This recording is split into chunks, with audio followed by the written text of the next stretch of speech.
presented by Strauss, alongside Alex Avila, the All-Star World Series champion, Cy Young Award winner Jake Peavy. I'm Adnan Burke. It's great to have you with us. I already know what the answer is going to be. Aside from the birth of your children, was that the greatest thing you've ever seen in your life? Shohei Ohtani's postseason performance of the ages. We've had a chance to reflect on it now, Alex, a little bit.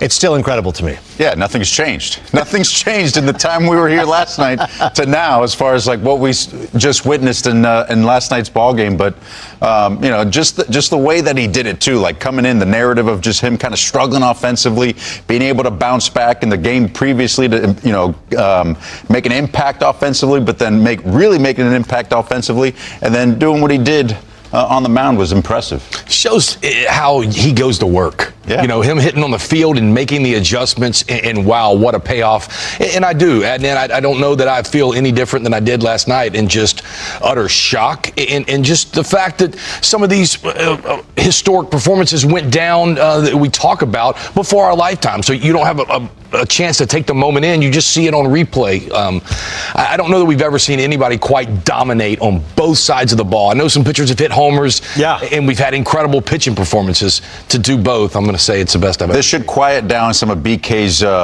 arguments on making him either just a pitcher or just a hitter. Exactly. We just want to have one thing. Let him do both as long as possible. BK had him closing and coming out of the bullpen. And a happy birthday to Brian Kenny, by the way. That is right, BK. We love you.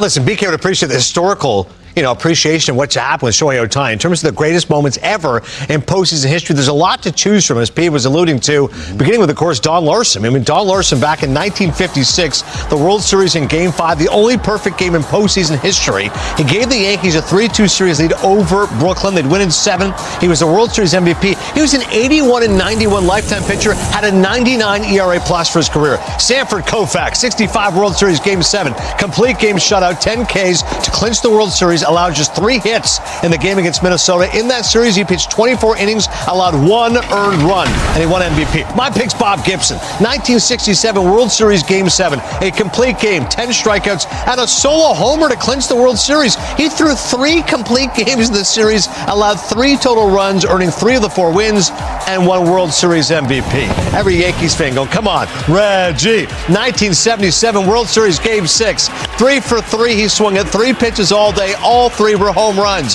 That game was 48 years ago today. 5 ribbies, 4 runs, and a walk to clinch the World Series. The first of 2 from 2011. Our teammate, Albert Pujols, 5 for 6, 3 homers, 6 ribbies, 4 runs scored. His 14 total bases tied with Bob Robertson for the most in a postseason game. His 5 hits tied for the most in a postseason game as well. Game 3 of the World Series. And later in that World Series, Game 6. And we'll see you tomorrow night. Joe Buck paying homage to his dad, Jack Buck, the game-tying triple in the 9th, and a walk-off homer in the 11th to extend the series. Won him the World Series MVP after also winning NLCS MVP. His jersey from that game is now in Cooperstown. And then, of course, Shohei Ohtani. In case you missed it, 3 home runs, 6 scoreless innings, and 10 strikeouts to clinch a World Series berth. He struck out 10 and hit 1,342 feet of home runs. The first player, 3 or more homers and 10 or more strikeouts in one game in the regular season or postseason. Ohtani, absolutely remarkable performance. Whenever you're saying the first ever, that's what you're doing when you're talking about Ohtani. And somebody that can appreciate him as well as anybody, David Vasse, joins us right now. Dodgers reporter for Sports in LA and AM 570 Los Angeles. David, Ohtani's historic performance powering the Dodgers back to the World Series. Did he silence whatever critics he had left after last night? He said after the game last night that did not play into his performance, but you have to believe he heard a lot of people doubting whether or not he was a postseason performer. That was the narrative going into last night's game. And also, the night that he took batting practice on the field at Dodger Stadium, he held a press conference, and he had to answer 3 consecutive questions about whether or not pitching is affecting his hitting. So it was right in his face about what people were saying. And talking to Freddie Freeman before the game last night, he was the guy that told me Shohei is ready to break out. And maybe the pitching part of it freed him up as a hitter, because Freddie told me that Shohei was so focused on helping the Dodgers on the mound last night that maybe that allowed him not to be so ultra focused on the hitting. But Shohei has told me in the past that he is a different guy. He separates the pitcher from the hitter, but all of those things came together. And, you know, I've seen Dodgers hit 3 home runs in an NLCS game. Kike Hernandez in Game 5 at Wrigley Field in 17. Chris Taylor in 21. I've seen Oral Hershiser out-hit the Bash Brothers in 1988 in the series. But last night, I think even the players, his own teammates, were like little leaguers in that dugout last night. I love the shut-up to Canseco and McGuire. Jake Peavy was making that point. That is what happens in Little League. The starting pitcher is also the best hitter. He's the guy that can do that. You're 12 years old, that happens, not in the major leagues. LA is no stranger to celebrations. What was the vibe in the clubhouse as they're heading back to the World Series? It's a team that's still on a mission. They have 4 more wins to go, and that's what's been so remarkable about this team. Winning the World Series last year, but still having superstars like Mookie Betts and Freddie Freeman being the first players out on the field to get their work in. And they have that focus and still hunger. All those guys have told me they're still hungry. Then all of a sudden, Roki Sasaki appears out of thin air to solve their closer problem when one of their starters doesn't finish a game. So they're in a great spot with their starting pitching. And again, going into the World Series, they're going to have all 4 of those elite starters, not on regular rest, but on extra rest, to be able to go up against Seattle or Toronto. And you were getting doused as well. Yeah. If I'm dry, then I know those guys are upset with me. I hope it's out of love. Yeah, especially with the fact the guy's wearing a clown mask. You can't find who it was. That was Banda, Anthony Banda from last year's World Series. Yeah. Who is that masked man? All right. As the Dodgers now with the Mariners or the Blue Jays, how does the team stay fresh, David? You know this eternal conversation, rest versus rust. 6 days off before Game 1. Well, for the starters, I think it's a good thing because they're going to reset and be able to have extra rest going into the World Series. The only question is, how are these hitters going to stay sharp? They'll probably have simulated games next week, but everybody from Andrew Friedman to Dave Roberts to even guys on the team believed for this team, it was a blessing in disguise that they were the number 3 seed and did not have 5 days off between the last day of the regular season and their first playoff game. So we'll see how they react and adjust. Freddie was joking before the game with me. I'm sure that'll be another daily narrative and some sort of reason why we don't hit, but the pressure's off this offense with the way this starting pitching is pitching at an elite level, ace level, each and every night. Well, David, it certainly was a historic night.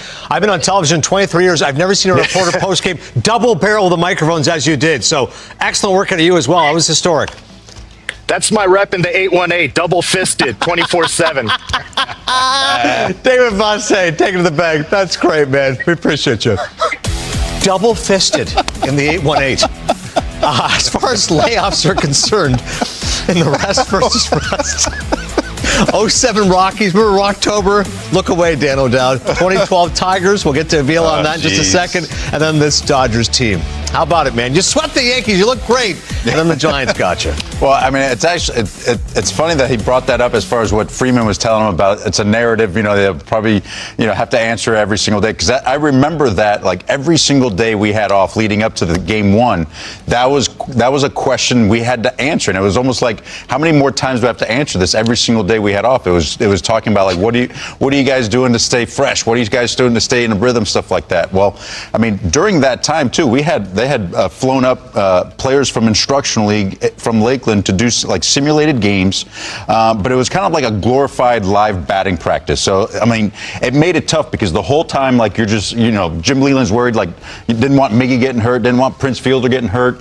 You know, probably a good thing for our pitching staff, but, you know, definitely something like you have to try to continue some sort of rhythmic play. That's why I kind of like what Toronto did this year, Philadelphia did this year.